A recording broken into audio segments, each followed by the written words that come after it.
everyone, I'm Echoes and I'm a VTuber, and I'll be going over episode 5 of Grendizer U, where it's essentially an episode centered around Maria, who is Duke Fleet's younger sister. So yeah, let's get started. So in the beginning, we get introduced to this boarding school, where Duke Fleet's sisters essentially residing at. I guess she's kind of like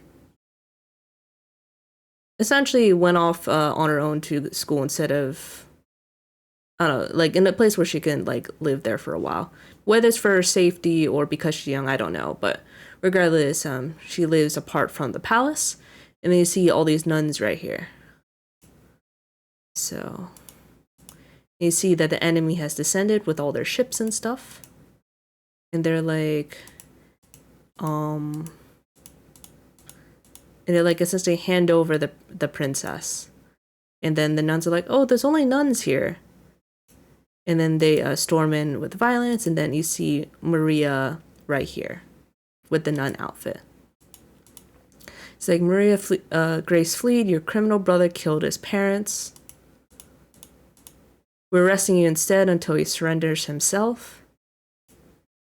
And then when they try to grab her, there's like, essentially that's an illusion. You can see these particle effects here.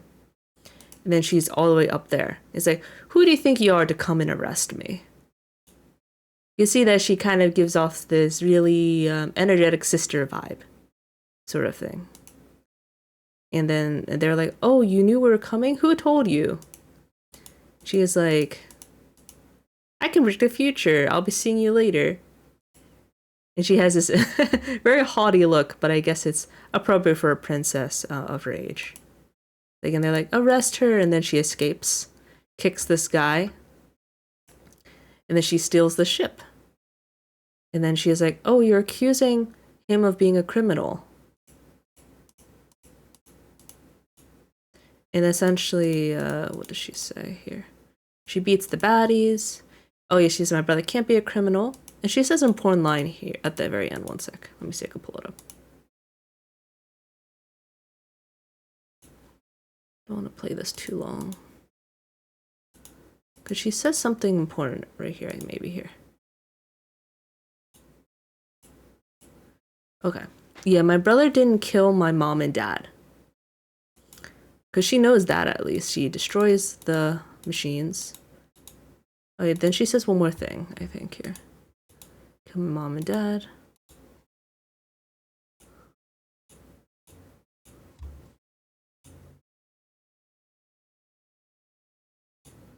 No.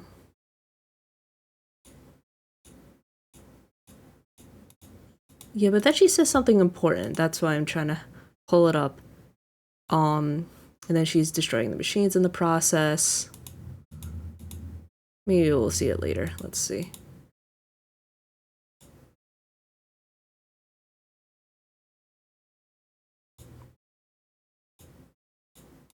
Okay, maybe I missed it. But anyway, she something she says is that he didn't kill their mom and dad because otherwise she would have known. So in a way, she already knows that her brother's innocent, which is good. But now she's going off to meet with him. Get the opening, which we'll skip for now.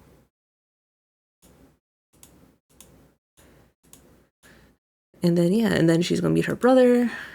And they see that right now Duke is kind of being melancholy. And also she's also the last person we haven't seen from the opening, so that's good. So we met everyone in the opening, at least in this part. And then Maria's arrivals, the title, which makes sense. You see that here, Duke essentially is mourning over Naida's death from last episode. Because he remembers her and just is sad. And you see his friend and coach trying to cheer him up. It's like, oh, why don't we go in for a walk? Nice view. But then I think he's like, nah, I don't wanna. It's like, okay. And then they're just like, oh, why don't let's see. They essentially couldn't convince him from being depressed, so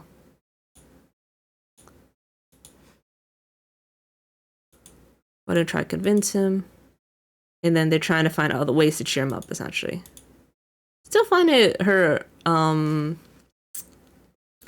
Sayaka's focus on candies here feels rather strange, but I don't know. Wait, what are you making fun of me? Let's see.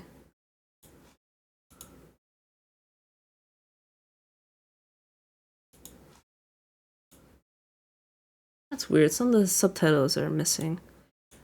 Odd. Anyway, and then essentially they get an alert saying that there's an alien ship coming. And then what's interesting here is that we also get the next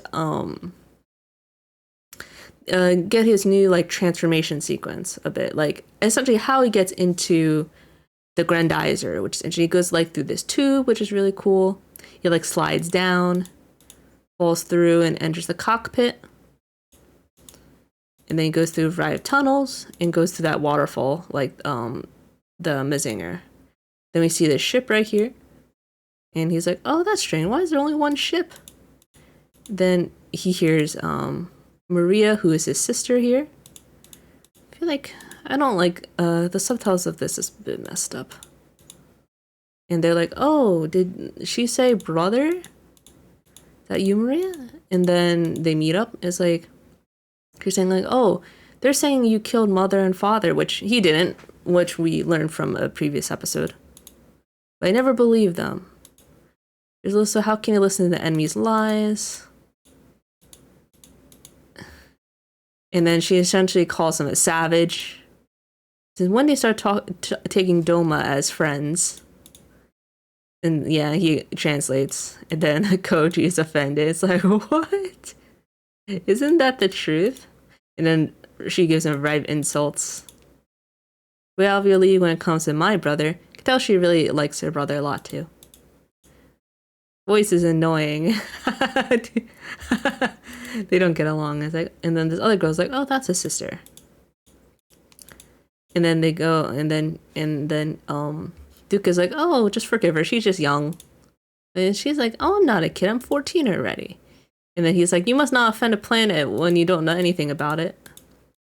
And you see that essentially both Koji and Maria are competing with each other in a variety of matches. Like here you have them using horseback riding as a competition. And then what's interesting is that she has that same power as her brother, like some sort of like magical eye power. So maybe it's like something that's inherited by the royal family, but it's not really clarified what it is, just some sort of special ability. He's like, oh my god. Because she essentially uses it to leap over the sheep that was blocking the path. He's like, oh. And then now they're playing like the traditional game where like you're supposed to catch like a ball on the stick.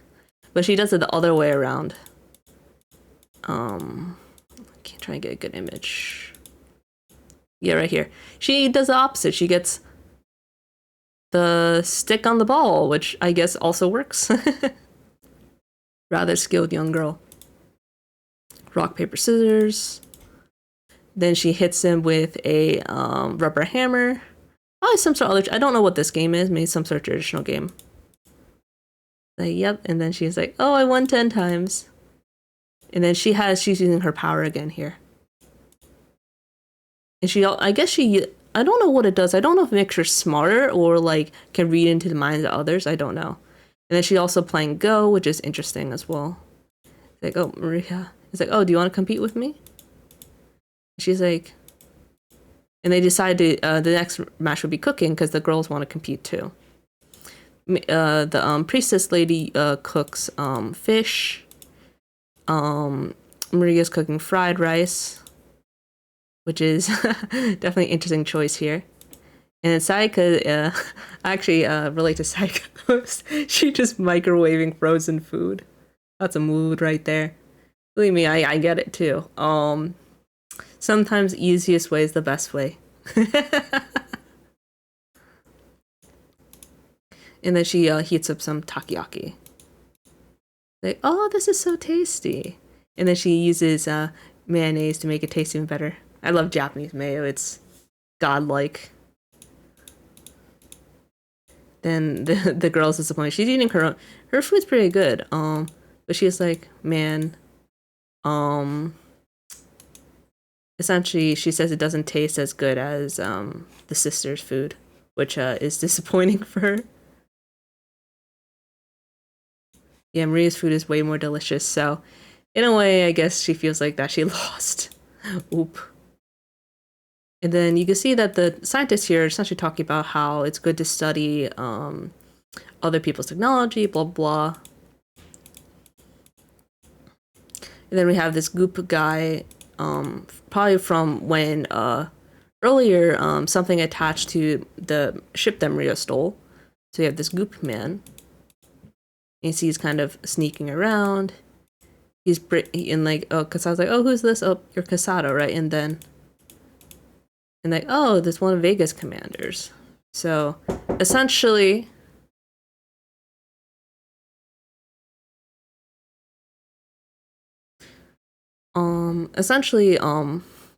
let's see. He helps break him out. Let's see. And then he leaves the door open for him, which is good. So, and then he's like, oh man, I gotta wait and stuff. And now, these two are essentially gonna go on a shopping trip, which is really nice. And then this guy's gonna sneak on using his disguise, Goop Man. And then, the other two join them and they go shopping, which is nice. So they go to the shopping center. She's super excited about everything. And then, Duke's like, oh, you haven't been away that long. But she's like, oh, 6 months is a long time. Which makes sense. She's young. It's a long time for her. They're going shopping together. And then this guy, the Goop Man, reports to these people. Say, like, I'm going to assassinate Duke. And then they're saying, oh, don't use backup. It's going to alarm him. Because they usually send a whole bunch of ships. And he only requests one monster saucer. And I still find the name of Monster Saucer Jiro Jiro to be really cheesy of a name. And then while they're walking around and stuff, you can see that Duke's really happy that that his sister's having a good time. It's like, oh, Earth studios are beautiful and everything. Like it makes him happy, which makes sense. And she thinks that, oh, my brother didn't change. He's still the same person. So I'm glad that she has some faith in him, because I don't think he ever told her the truth about everything. Maybe they're not as close as they think, but they get along well, which is good. And then they get the monster saucer comes in. It's like, what the heck? Shooting beams. And then this guy is that Goop Man. It's like, you better die. But then he gets, sadly, this guy has to deal with the wreckage because he's getting hit by the beam from the monster saucer, destroying the building, gets stuck. And then she's trying to help, but then she gets nearly hit by a motorcycle. It's like, what the heck? Watch where you're going. And then Koji's like, oh, this is great. Essentially, I'm gonna give you money for 2 bikes. So I'm gonna take your bike if that's okay. Yes, it's interesting that it just kind of just shows that he's rich. It's like, oh my god, this is such a cool check. And then Duke will take the bike to research center to use Grendizer. And the other guy's like, darn it. They sent a useless monster because it essentially can't detect allies. It only just fights for itself, I guess. That guy runs off. Destroys a bridge. Wreaks havoc. And then you see Maria's helping this woman with a baby. And then instead, this guy's like, okay, we're going to change plans. We can't assassinate Duke anymore, so we're going to kill the princess instead. And he's going to impersonate her, which is actually a pretty good idea. And you see that Koji brought the injured woman to the shelter. And then you can see they're kind of all recovering and everything, just trying to stay safe. And then she's kind of like, oh, this is how Earthlings are like. So in a way, she kind of realizes here that, oh, they're not so different after all. And the woman's like, thank you, and it gives her a candy. Then Kasado breaks out of jail. And then this lady comes in and is like, who's there? It's like, and essentially asks him if he can buy Grendizer. And then she asks him, are you a good person or evil person? Well, he essentially says that he's not good, so I guess that answers her question. Saka's helping evacuate. This guy is trying to assassinate Maria again, who does shoot Koji in the process. You can see Koji runs in and tries to intercept, gets hit. She attacks using Umbrella, which is pretty awesome. And you're a pathetic man. And she fights him off. This guy like just tries to buff himself and he gets swords. Tries to fight against her. And then uses his like I guess his original form. So like, no one can beat me. Oh ho ho. And then he gets squished by the monster that was sent, the alien saucer, monster saucer. And it's like, oh, I guess this is the second person that died from getting squished. This guy, and then sadly, Naida's younger brother. He's like, and then this guy over here, one of the Vega Alliance forces is like, oh, I found you. And then tries to kill her. Koji tries to buy some time. And then luckily, Duke comes in and saves the day. He's like, you sabotage the city more than enough. And then he kind of swings him around, chucks it, cuts off the legs using using these disc thingies, and then uses Space Thunder to destroy it, which is good. And then she's like, "Oh, thanks for helping me," which is a nice change of pace. And she mentions that essentially her realization that we all take care of our families to help each other when in need. So in a way, they're not that different. And he's like, yep, you're right. And then you see that they're still competing, and then Maria still wins. I guess it'll be an ongoing thing that Koji and Maria will constantly be competing, but Maria will win anyway when Koji loses all the time. Kind of cute. It's like, and then like, oh, I won. And he's like, and then Duke is like, stop competing. I don't mind if I stop, but Koji won't stop until he beats me. Koji's trying to get a W, but he's getting L's. Rip. And then she says that she's gonna help her brother fight against aliens. And then Luke is like, oh, you haven't changed. It's good also he has another support, because she could technically also fight if she has a weapon. And they stole that and she stole that spaceship from before, the humanoid one, so maybe she'll use that.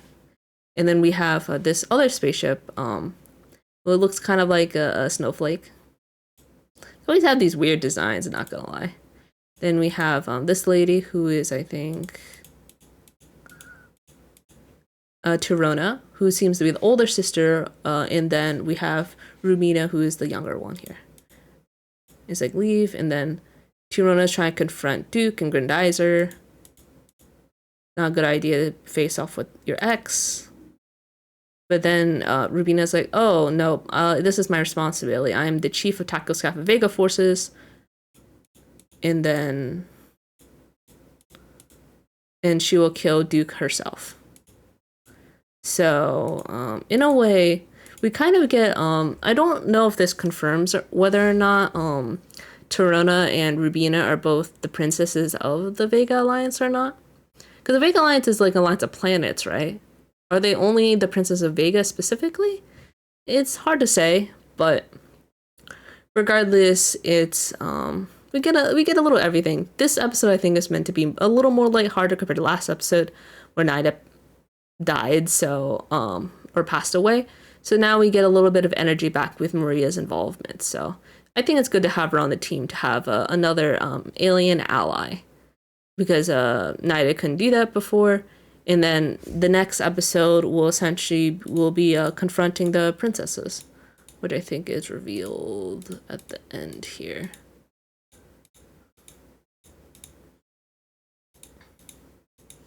Yeah, 2 princesses. So the next episode will give probably a proper introduction to Tirona and Rubina, which I think is a good point of progression, as we pretty much met all the people in the opening, from what I can tell. And now we'll get a bit more progress in the plot.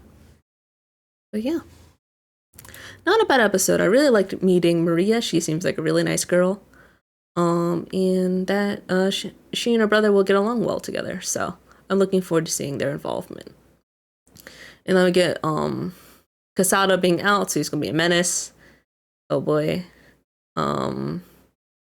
and then the princesses, which will be in the next episode. So yeah, good stuff, and we'll see what happens next. I wonder how Maria is going to support her brother in the battles.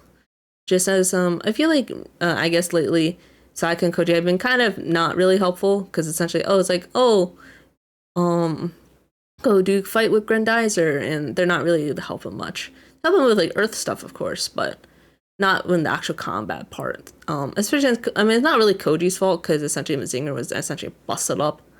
But I don't know what Sayaka would be doing. So yeah, we'll see.